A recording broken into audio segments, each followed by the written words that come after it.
Okay, so today, kind of review the vocab, try and finish up as much of the course arc and notebook as we can. Hopefully we can get to the review for the quiz. Good morning, Analia. Since we weren't able to get as far yesterday. Good morning, Juliana. So, of course, we're looking at unequal distribution of resources. We're looking at specialization and comparative advantage, talking about U.S., their position in world trade, and the effects of trade on employment. All right, so our bell ringer. Good morning, Will. Good morning, Kylie. When is your graduation ceremony? Do any of you guys know when the date is? By any chance?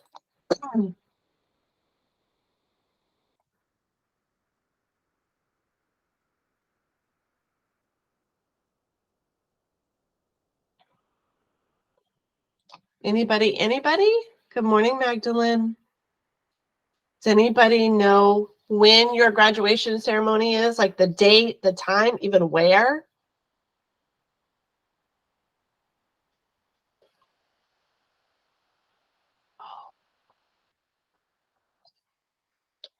How about a guess? May 24th. Good. All right. Anybody know like when, like what time on the 24th?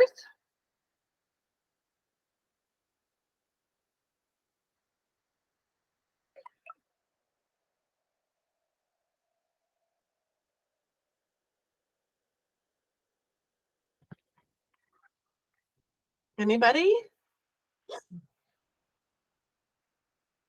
Okay, so it's at noon on the 24th. Does anybody know where your graduation is? Any idea? I will tell you it's been in the newsletters, the last few newsletters that have gone out. Good morning, Ipu. You guys really, really need to be paying attention to those. They've also been posting some other information for you guys. So it's at the Orleans Hotel, May 24th at noon. And each senior, good morning, Aiden, will get 10 tickets. That's 10 tickets. Okay. Good morning, Franchon. All right. Who do we trade with the most as a nation? Does anybody know? Who do you think we trade with most? Anybody have any ideas?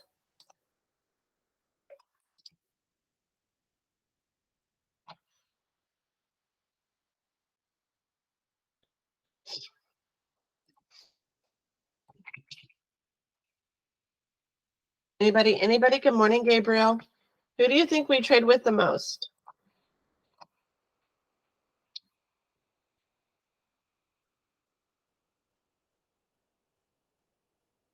Oh, you know, I can see where you guys would think that. I mean, they're up there. They're up there, but we actually have two other countries we trade with more than with China. Any ideas? Good morning, Brooke. If you think about it geographically, who do you think we would trade with even more than China?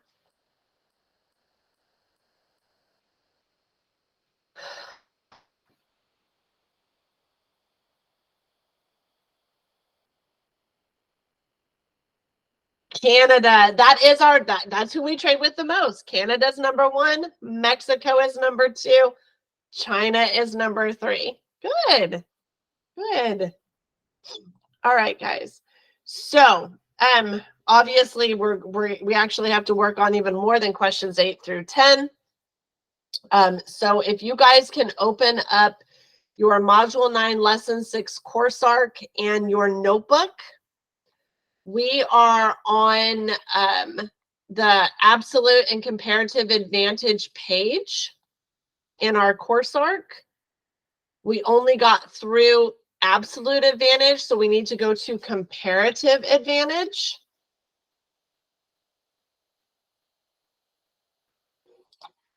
So If you guys can open up to that, please. We only got through question number 4. So question number 5 asks, what is comparative advantage and how is it related to opportunity costs?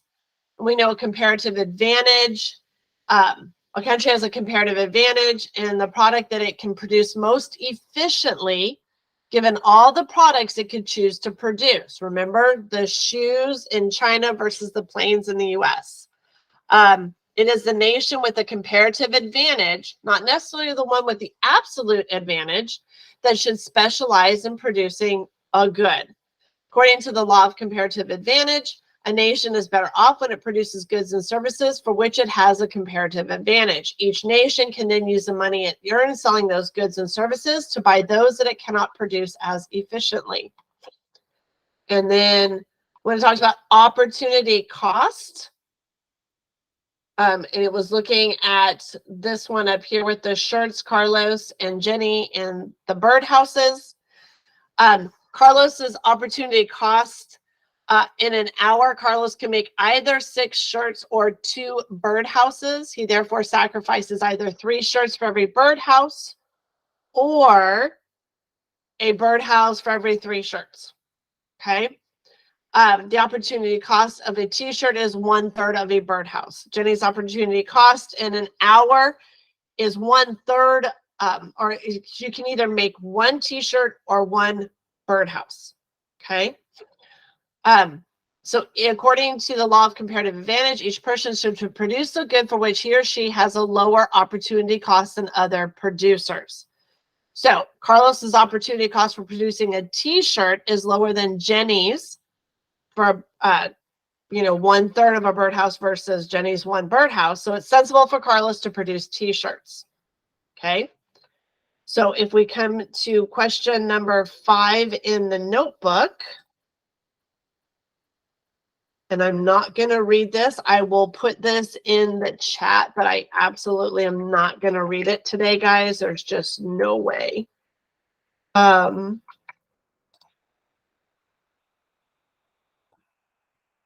Just to save my voice a little. All right, so that is in the chat.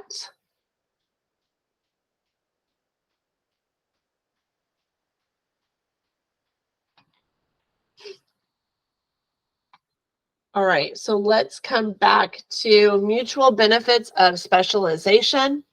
If Carlos wants a birdhouse, he can either make it himself or make t-shirts and trade some of them to Jenny for a birdhouse. Suppose they agree to trade 2 t-shirts for 1 birdhouse. In this case, Carlos is clearly better off producing t-shirts than trading for a birdhouse. After all, in the time he would have used to make his own birdhouse, he could make 3 t-shirts. Since he's only paying Jenny 2 t-shirts for a birdhouse, he has a t-shirt left over. The trade makes Carlos better off by 1 t-shirt.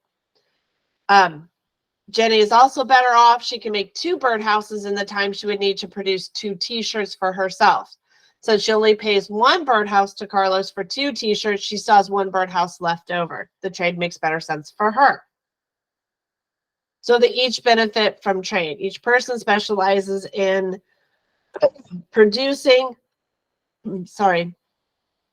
the good for which he or she has a comparative advantage. So since they're both operating at greater efficiency, the more total goods are produced overall. So let's come to question number 6. And I'm going to give you the answer for this. Remember, we're doing 3 to 4 sentences per the rubric on these. I mean, we kind of looked at the rubric yesterday. So I just put the answer to number 6 in the chat.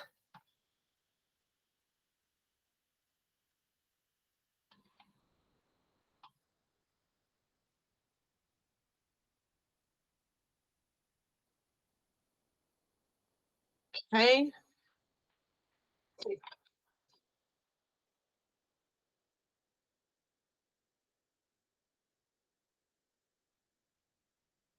All right, let's come back to the course arc.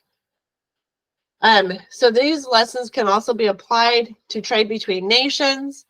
Ricardo argued that the nation having lower opportunity costs in producing a good has a comparative advantage in producing that good. It is a nation with a comparative advantage in producing a good, not necessarily the absolute advantage, that should specialize in producing that good. It carries out that trade is by shipping its goods to other countries and allowing them to ship goods to it. So these are just who produces what good, right? For selected products that they've chosen on here, okay? Oh, okay. So suppose two countries, A and B, are capable of producing bananas and sugar. A's climate and land are more suitable for growing bananas, so A has the opportunity cost of bananas is 2 tons of sugar. Country B, opportunity cost of a ton of bananas is 3 tons of sugar. Since country A has a lower opportunity cost than country B, country A has a comparative advantage in producing bananas. It should therefore specialize in growing bananas and exporting them to the world market. Okay. Growing interdependence. The growth of international trade has led to greater economic interdependence among nations. Because countries are interdependent, changes in one country's economy influence other economies. For example, a drought in Brazil would hurt that country's coffee growers. Coffee growers in Costa Rica or Colombia may benefit, though, because they would be able to sell more of their product on the world market. This can be seen when one country also experiences economic growth. Suppose that Mexico's economy grows, resulting in more jobs and higher wages for Mexican workers. With more income, these workers are likely to have greater demand for goods. By buying some of those goods from other countries, Mexico would be helping the economies of its trading partners to grow. So we're looking at specialization. No specialization, no trade. Two countries produce what they need to be self-sufficient. They do not get the benefits of trade. Okay. Specialization in trade leads to more production. Trade gives each country what it needs. So based on the commodities chart, which product is the U.S. likely to have a comparative advantage in trade? So we're going to go back up to it. Is it automobiles, wheat, beef, or steel? Which one would the U.S. have? Automobiles, which would be kind of steel, I guess. Wheat, beef, or what did it say? Automobiles, wheat, beef, or steel? It would be beef, right? We're the top producer there. Okay, so beef. All right, so let's go to the chart for number 7. Why nations trade. So resources distribution, absolute and comparative advantage, and trade. So for resources distribution, I'm just going to put this into our chat.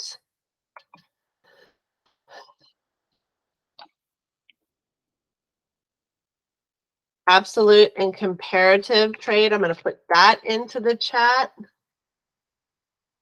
And then for trade, I'm going to put this into the chat.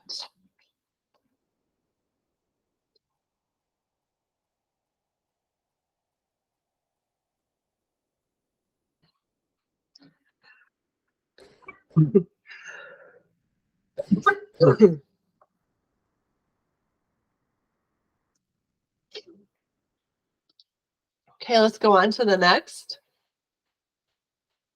Trade barriers, which is where we start with number 8. So, would you take part in marches and strikes to protest against the trade policy? A lot of citizens, in fact, 200,000 citizens in Colombia did that in August of 2013 in opposition of the U.S.-Colombian Trade Promotion Agreement. Today, many people favor increased foreign trade while others fear its effects. A trade barrier, then, or a trade restriction is a means of preventing a foreign product or service from freely entering a nation's territory. Trade barriers take several forms and may be used for various purposes. So you have tariffs. A common trade barrier is a tariff. It's a tax on imported goods. Till the early 1900s, they were a major tool of fiscal policy in the United States and the main source of revenue for the federal government. As you can see, however, tariffs today are much lower. Still, the United States continues to collect tariffs on steel, foreign-made cars, and many other products. If you have traveled abroad, you may have had to pay a tax on foreign goods you brought back into the United States. These custom duties are another form of a tariff. A tariff is like a protective tax, okay? Quotas versus VERs. Another kind of barrier is an import quota. Place a limit. A quota is a limit placed on a good that can be imported. So, for example, we limit the amount of raw cotton coming into the country from other nations. Many import quotas are now illegal under international trade laws. Tariffs and quotas are laws set by the importing country. By contrast, a voluntary export restraint, or a VER, is a voluntary limit set by the exporting country, restricting the quantity of a product it will sell to another country. A nation that adopts a VER seeks to reduce the risk that the importing country will impose damaging trade barriers itself. And so looking at this, you can see tariffs in 1900 were up high. They were down by 1920. We're coming out of World War I. They go back up in 1930 as we're ramping up into World War II. They come back down in 1950, and now they're very, very low, okay? Other barriers to trade. The government may require foreign companies to obtain a license to sell goods in that country. High licensing fees and slow licensing processes act as informal trade barriers. Health, safety, or environmental regulations can also act as trade barriers. And then this is kind of a timeline of major U.S. embargoes. So like our embargo with Cuba, you know, after the whole, you know, Cuba allowing Russia to, you know, try and put, you know, missiles on their island 8 kilometers from us. 1964, the embargo on South Africa because of their apartheid. 86, we still have sanctions against South Africa. 87, import embargo on Iranian goods because of the oil issues. 94, again, South Africa holds democratic elections, so then we remove or lift our sanctions against it. 97, we prohibit trade with an investment in Iran. 98 in another embargo, an arms embargo that we had with South Africa gets lifted because they're democratic again. 2013, we tighten sanctions on Iran, as well as we prohibit most transactions with Syria. Those are all trade barriers as well. Based on the information in the timeline, what can you conclude about why the U.S. might impose an embargo on another country?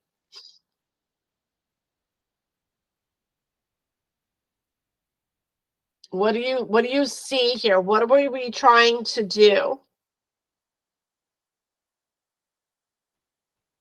It's D, right? We use them to try and influence or change foreign government actions, right? So we see, like, you know, trade barriers, economic sanctions for political reasons. We can impose trade embargoes because we want to hit them in the pocketbook, if you will. All right, so let's look at question number 8. How do tariffs on U.S. goods benefit U.S. consumers? Again, another full paragraph. So this one we're talking about, you know, the tariffs, and we know we don't use them as heavily, but we still do use them. I'm going to put the answer here in our chat.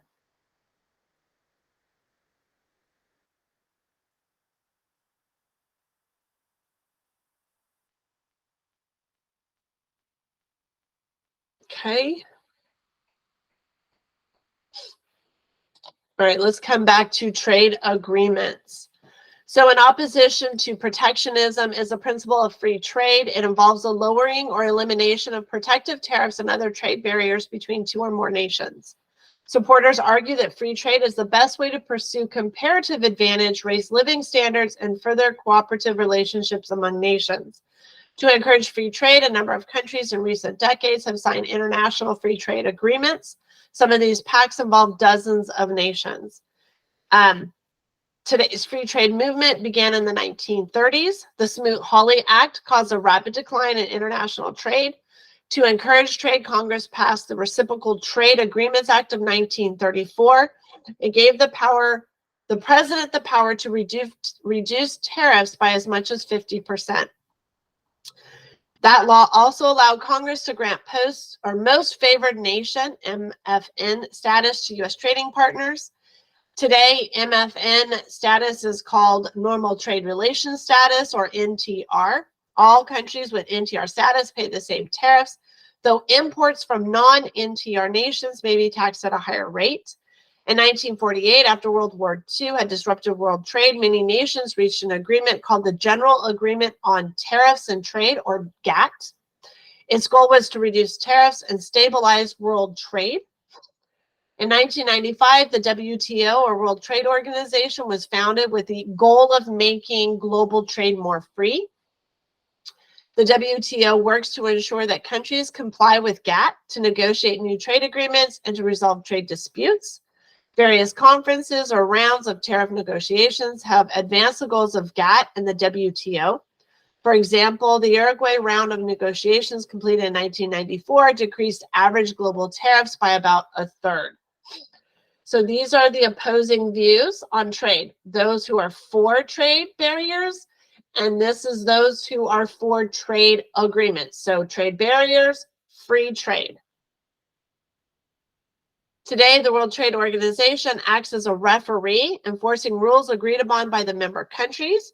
WTO decisions resolve the beef war and the steel tariff disputes between the U.S. and the European Union. Regional trade organizations, there are smaller, in addition to WTO, smaller regional trade organizations. So we have like the EU, the European Union, which has basically, it's like 27 European countries all working together to reduce trade across its borders. In 2013, it had 28 countries, but with Brexit, when Great Britain exited the European Union, it dropped down to 27. The EU also adopted political ties, forming a parliament and a council that makes laws all member nations must follow. NAFTA, which is now known as the USMCA, is the free trade zone between Canada, the United States, and Mexico. And that is, it removed a lot of barriers between Canada, the United States, and Mexico. All right, so members of NAFTA. Who are members of NAFTA, guys? I mean, that one's pretty easy.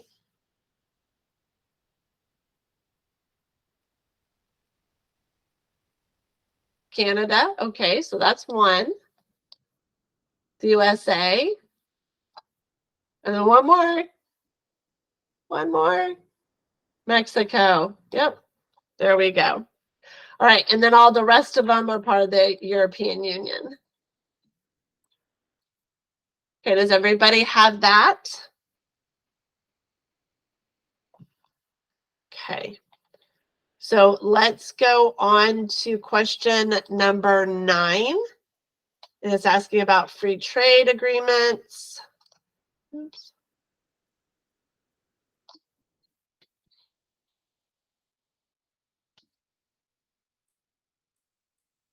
Oh, it stopped at a certain point.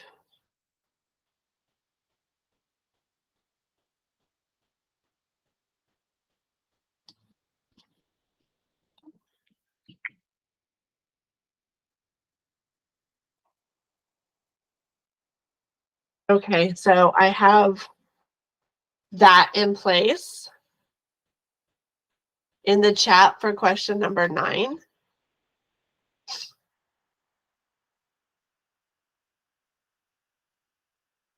And then this is basically using what we had, the 4 trade barriers and 4 trade agreements in the graph or the infographic that we had in our course arc. So let me do the 4 trade barrier side. These are the 2 arguments.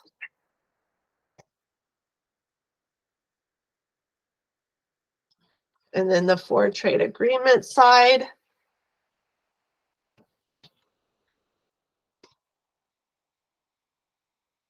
And let me give you guys a minute to get those 2 done in your thing, and I'll be right back.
Sorry about that, guys. I didn't think you wanted me to cough up a lung on the screen, so I apologize for that.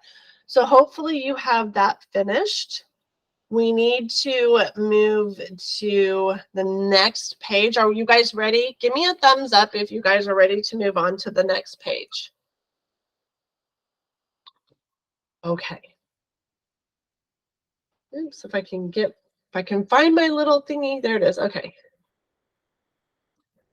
All right, so we're at development. Okay. So economists divide the world's nations into different categories according to their level of development. It's a process by which a nation improves the economic, political, and social well-being of its people. It is important to remember that development refers to a nation's material well-being. It is not a judgment of the worth of a nation or its people. It's the level of development does not indicate cultural superiority or inferiority. It simply indicates how well a nation is able to feed, clothe, and shelter its people. Nations with a relatively high average of well-being are called developed nations, like the US, Canada, Japan, Australia, New Zealand, Western Europe. Most nations, however, have relatively low levels of material well-being. These less developed nations, or LDCs, include the world's poorest countries like Bangladesh, Nepal, Albania, nations of Central and Southern Africa. Okay. One group of LDCs has made great progress towards developing these countries, these newly industrialized nations, these NICs. That's Mexico, Brazil, Saudi Arabia, South Korea, and a few nations or countries in Eastern Europe. Some NICs are rich in resources. Can anybody say the Ukraine? Especially oil, like Saudi Arabia. And so they have turned towards manufacturing. Although NICs have pulled ahead of the poor LDCs, they have not yet achieved the high standard of living of developed nations. So what are some indicators? The quality of life. Levels of consumer spending are high in developed nations. 75% of our households in the US have computers. Populations of developed nations are generally healthy with low infant mortality rates. That means the number of children that live past the age of a year. If they die before the age of 1 year, that goes into the infant mortality rate. If you have a high infant mortality rate, it generally means your health care. You're not able to save those children. Too many children are dying before the age of 1. High life expectancy, meaning you also can live longer, right? Literacy rates are also high in well-developed nations. People tend to receive schooling well into their teens, and many go on to college. High productivity. In developed nations, agricultural output is high, but relatively few people work on farms. So like we have 16% arable land, and yet we have this massive amount of output, right, in agricultural products. We use what we have very well. Let's see. Urbanization and infrastructure. Guys, urbanization means the number of people moving to the cities, because remember, urban means city. So developed nations tend to be urban rather than rural. Most of their populations live in cities and towns and have done so for many years. Think New York, London, Tokyo. They're centers of trade and finance. Hand in hand with urbanization goes a solid infrastructure. Power plants enhance a nation's capability to produce goods. Transportation and communications allow for easier transfer of products, services, people, and ideas. And schools increase the nation's literacy rate and productive capability. Okay. Banks allow for secure transfer of financial assets. So it talks about stages of economic development: primitive, very primitive traditional trade; transition, industries are being adopted; takeoff and semi-development. If we were an AP human, this would be 2 different areas. This is industries grow, profits reinvested, society enters international markets. And then the high level of development, the economy is focused on consumer goods and public services. Indicators of less development. So many people in LDCs engage in subsistence agriculture. Everything they do is based on survival. They grow or raise enough to feed themselves and their families. They're not growing enough to feed a nation, let alone other nations. Okay. Their quantity or quality of life is generally lower. They do not have a large amount of consumer goods. There is underemployment because they're just growing and doing what they can to survive. So they're not working in the cities or in manufacturing plants. So nobody's actually has the money to buy stuff anyway. They have trouble educating its populace. Resources for schools are limited. And most kids aren't going to school for long periods, if at all, because they're needed to work the farm, etc. They have higher infant mortality rates. Housing and diet are of poor quality. Healthcare and access to it is also very low. All right, so we've got our quick video on developed versus developing, and then we'll come back to our questions. Let me mute this so we can do our video. Throughout the world, we typically divide populations into 2 categories, developing and developed. In these categories, we are attempting to fit many statistics into generalizations. Some of these statistics are obvious if you view photos from these places. Developed is often what would be referred to as first world. These countries are typically located in the middle latitudes. The climate in these regions is favorable for development. Typically 4 seasons, or at least more distinct seasons, occur. A developed country has a high GDP, life expectancy, literacy rate, energy consumption, infrastructure, and control of their environment. A developed country has relatively low population growth and a low reliance on agriculture, as technology has advanced enough to lower its dependence. GDP stands for gross domestic product. This is a value given to the amount of stuff a country produces in a specific amount of time. A country with lots of factories, jobs, technology, and healthy infrastructure would have a high GDP. Literacy rate is how much the population of a certain age can read. A region not dependent on child labor and requiring skilled jobs would also likely have a higher literacy rate. Energy consumption, infrastructure, and control of their environment all relate. Think of a populated city. To manage the population, we build roads to move the people, electricity to power the city, and control the environment to make the space inhabitable by a large population. On the other side, there are developing countries. Developing countries are heavily agricultural. Although there are many farms, it is subsistence farming. This farming does not allow the farmers to get ahead. They are only, if lucky, able to grow enough to provide for their family. The best route out of poverty is education. Often it's a lack of access to education, but sometimes the life or family demands do not allow for opportunities to be educated in developing countries. Even in the United States, a child of poverty enters school with a vocabulary disadvantage. The overcrowded and underdeveloped urban areas lack the infrastructure to support the change and growth for the people of the areas. With all the negative factors in a developing country, life expectancy is lower.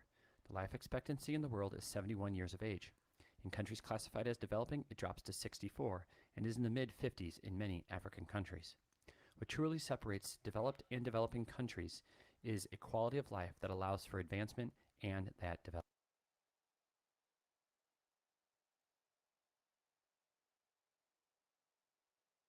Okay, so that was just a quick little video over everything that I just talked about. Let's go to question number 11.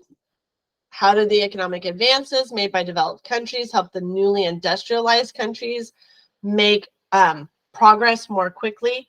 So if you think about it, they are able to, like if you think about Saudi Arabia,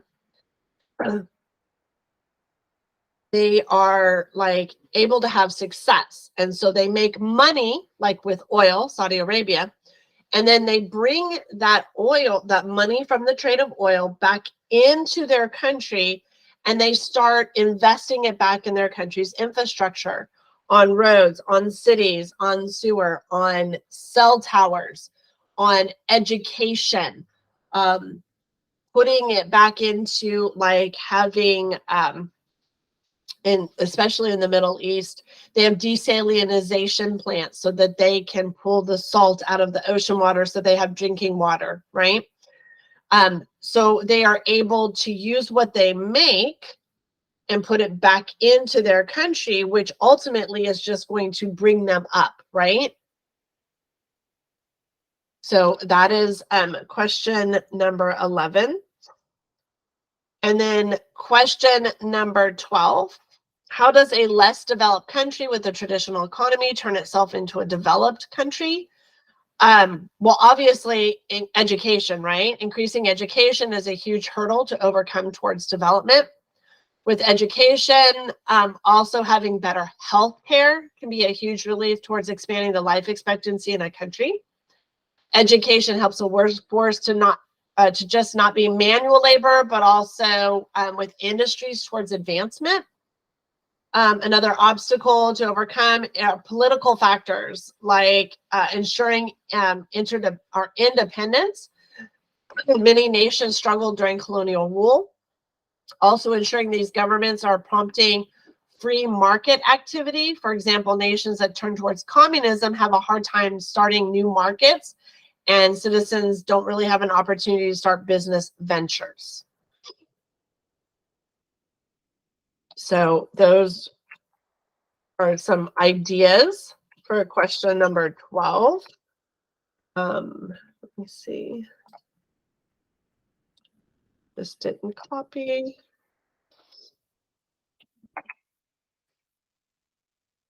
Okay. Now, let's go to obstacles to development.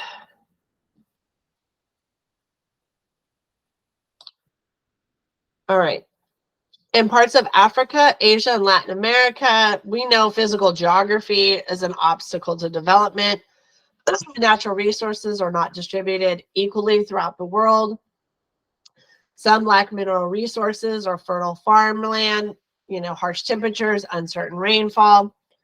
But the problem is not always a lack of resources. Sometimes it means a lack of using their resources efficiently. Technology can help LDCs develop resources they do have. Technology, however, is costly and it requires much capital. The formation of capital is another important obstacle towards development. Low productivity, typical of LDCs, is due in part to lack of physical capital. Without capital, industry cannot grow, farm output remains low. Also, subsistence agriculture does not give farmers the opportunity to save. So they don't have the cash to purchase capital that would make their farm work more productive. Educating and training their growing populations. The lack of human capital also hinders development. The ability to move beyond mere substance, a nation needs an educated workforce. Education and training allow people to develop new skills and adapt to new technologies and processes. However, many less developed countries have low literacy rates. And if you look at figure 4, it compares figures of education and literacy in the United States to other countries. Second, in many LDCs, the literacy rate for women lags far behind that for men. Many women in these countries begin raising children at an early age. Those who do work have limited job opportunities and earn low wages. And in addition, some cultures devalue women. Due to all these factors, a large part of a country's population lacks the training needed to be highly productive. When you don't educate the women of a country, you're leaving out half of your workforce, half of your human capital. You have literally just kind of shoved to the side, and trying to expect to develop when you've just gotten rid of half of your workforce and your human capital, very short-sighted. Nutrition and health. Poor nutrition and health also impede the development of human capital. It's really hard to learn when you're starving.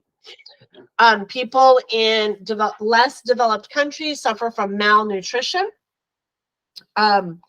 Malnutrition lowers the energy of adults, makes them less or more vulnerable to disease.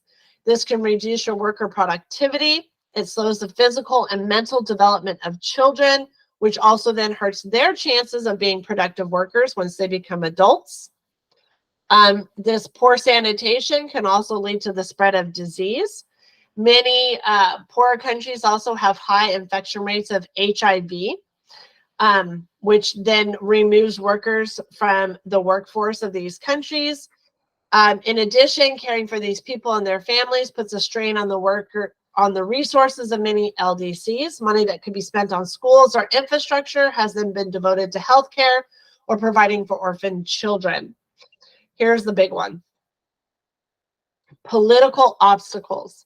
Political factors may also limit or even reverse a nation's development. Many LDCs are former colonies of European powers. Colonies had to supply the ruling powers with resources and rely on them for manufactured goods. This dependency prevented the development of industry. A lot of these colonies won their independence after World War II, and then they turned to central planning rather than free enterprise. They had a ruler or a government that dictated everything instead of allowing for a market economy as their way to modernize their economies quickly. They made some gains at first, but in the long run, central planning hindered their economic growth.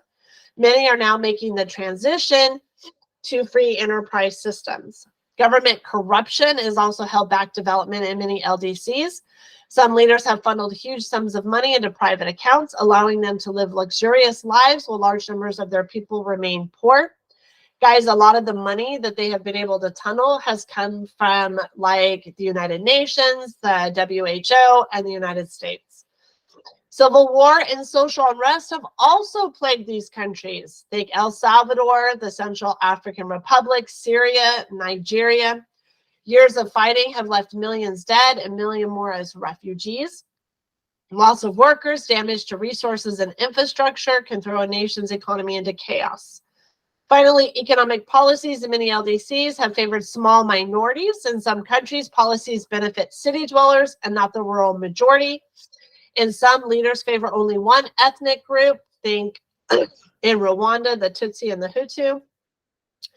And so typically their own. In extreme cases, governments practice policies of genocide, the attempted extermination of an entire group. International organizations like the World Bank work with these developing nations to help them fight corruption and develop into free enterprise systems. It's just a long, long, hard haul. So we're going to watch the video on Captain America, and then we're going to come back.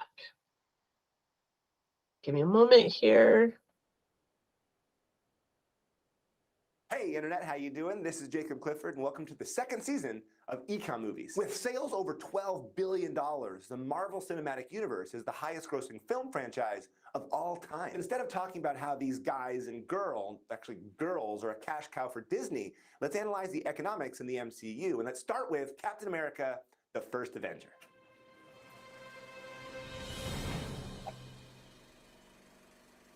You've seen the movie. Steve Rogers is a weak but persistent New Yorker that wants to help the American war effort in World War II. I don't like bullies. I don't care where they're from. After training hard and showing his ingenuity and proving himself worthy, he's given a secret serum that makes him a superhero, a ridiculously buff super soldier. Because of that secret serum, Steve Rogers went from getting beat up in alleys to outrunning cars and taking on hundreds of bad guys.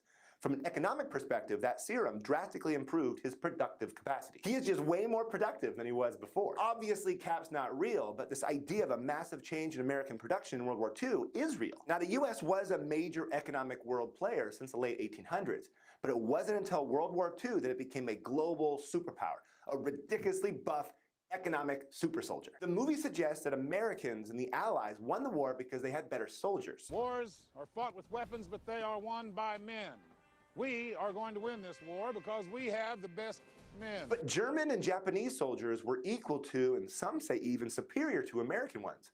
So why did the US and the Allies win the war? Well, when the Japanese attacked Pearl Harbor, they awoke a sleeping giant. I mean, the United States significantly outproduced every other major combatant in the war. And as one industrialist put it, the U.S. smothered the enemy in an avalanche of production.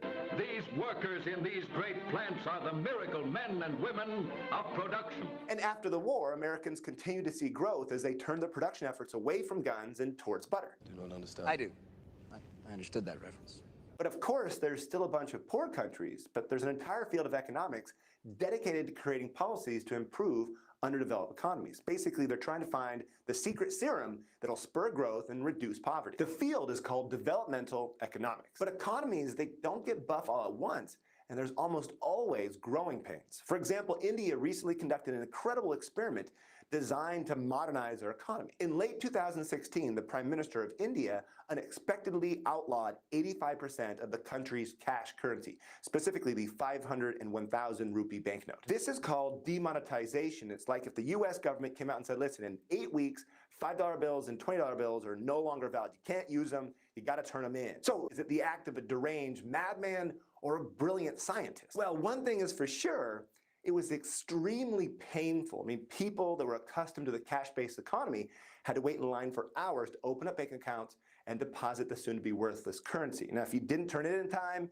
then you were out of luck. And if you mysteriously had more money than normal, then you had to explain why. So all these regular people suffered, but so did counterfeiters, terrorist organizations, and illegal businesses that didn't pay their taxes. And that was the point. The Prime Minister claimed that demonetization and removing all this, what he called black money, would limit corruption, increase tax revenue, and modernize the Indian economy. So did it work? Well, we don't know yet. Remember, these economic experiments take time, and there's no guarantee that they're going to be successful. In fact, sometimes these developmental experiments go horribly wrong, and the best and worst example is China's Great Leap Forward. In 1958, the communist leaders in China wanted to convert their agrarian economy into an industrialized economy, basically moving people out of the farms and into the factories. And the result was the worst famine in history. Upwards of 40 million people died of starvation. That's the entire population of California, San Francisco, LA, San Diego, all those people, 40 million people dead because of a failed economic experiment. Now that's depressing, so let's go back and talk about the serum and the ingredients to developing a healthy and strong economy. Now this is a list of countries listed by GDP per capita. It shows the richest countries in the world. When you look at the list, you can see they have some characteristics in common. Stronger economies tend to have open trade with other countries, and they uphold human rights, and they usually value markets and democracy. They also tend to have less corruption and politicians that aren't above the law, and institutions that promote property rights, the rule of law, and liberty and justice for all. So small-scale experiments can help the world's poor, but most developmental economists believe the big gains can be made by improving the institutions of a country, by making it stable so businesses and the economy can flourish. And believe it or not, That's a strength for the US. Just look at the last presidential election. The country was extremely polarized and divided, and the person who won didn't even get the most votes. But there was no coup, right? No violent revolution. Faith in our institutions and democracy and in checks and balances and the economy stayed strong. So in the end, maybe Captain America is not just an overly patriotic representation of American ideas and culture. Maybe, just maybe, it represents all of us and how dedication, hard work, the right institutions, and some thoughtful experiments can help us grow, develop, and make the world a better place. Thanks for watching. Okay, so that kind of leads us to the last question on here, which I don't have an answer for. You guys are going to have to do on your own. How do political factors lead to or exacerbate a nation standing as a less developed country? Do you think there are things that can be done to alter or change that? And that's what you need to finish answering. And then, you know, we're done, I think, with our the course arc, right? I believe. Yeah, the course arc is done at this point, so that you can turn in. You just need to do question number 13 on your own. And then our reminder is just that tomorrow is attendance. We have our small group meet tomorrow morning from 10 to 11:45 in VLA Rather SSG. The quiz review is in this week's live session.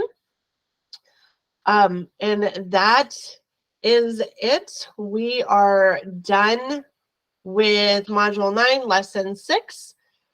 And I think that is it. It'll close tomorrow. Module 9, Lesson 5, Module 9, Lesson 6 is due tomorrow. Module 9, Lesson 5 closes on the 28th. And I think that is it for today. And we are done for the day. You too.